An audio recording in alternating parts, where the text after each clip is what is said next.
มาตึกปลาเก็ตปลาสะกางน้ำคลองเนาะแคมคลองอะไร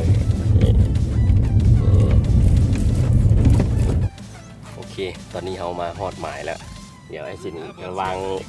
างเบ็ดอยู่หันแล้วเนาะอย่าเบิ่งว่าเราสิได้ปลาแบบใดมื้อนี้ลงเบ็ดคันหนึ่งละ เดี๋ยวไปเก็บอุปกรณ์ติดตามผลงาน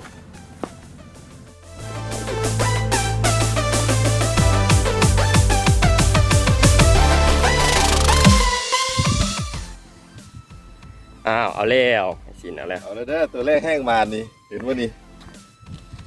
ดีฝ่ามือเธอเบิ่งดิคุณใหญ่กว่าฝ่ามือวะนี่ สุดยอด ตัวแรกแห้งมันมาแล้วมันกดก่อนสภาพหมายเนาะเดี๋ยวนี้ดึกเบ็ดเรียบร้อยแล้วจานนิก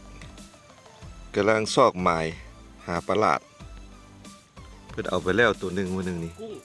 ซ้ำแขน กล้ามปูก็มีกินนี่เห็น นี่เพื่อจะเอาฮอดกุ้งมาเถอะ นี่กุ้งแท้ ตัวใหญ่ๆเด้อ กุ้ง นี่เพื่อเห็ดกุ้งแล้วเพื่อจะกุ้งมาหนึ่งมาเถอะเนาะถ่ารุ่น กุ้งเดี๋ยวมันจะกิน ให้มันหนีบแม่กุ้งจับได้บ่วางดอกครับ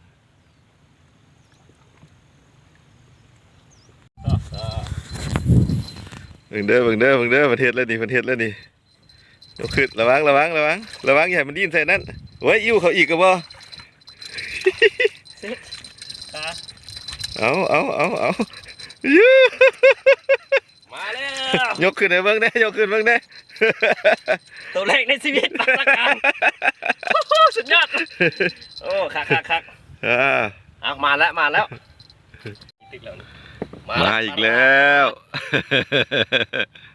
บ่แม่นปลาธรรมดาปลาลาดสองแล้วโอ้ตัวนี้ใหญ่ตัวนี้นะตัวใหญ่สุดยอดไปไว้ก่อน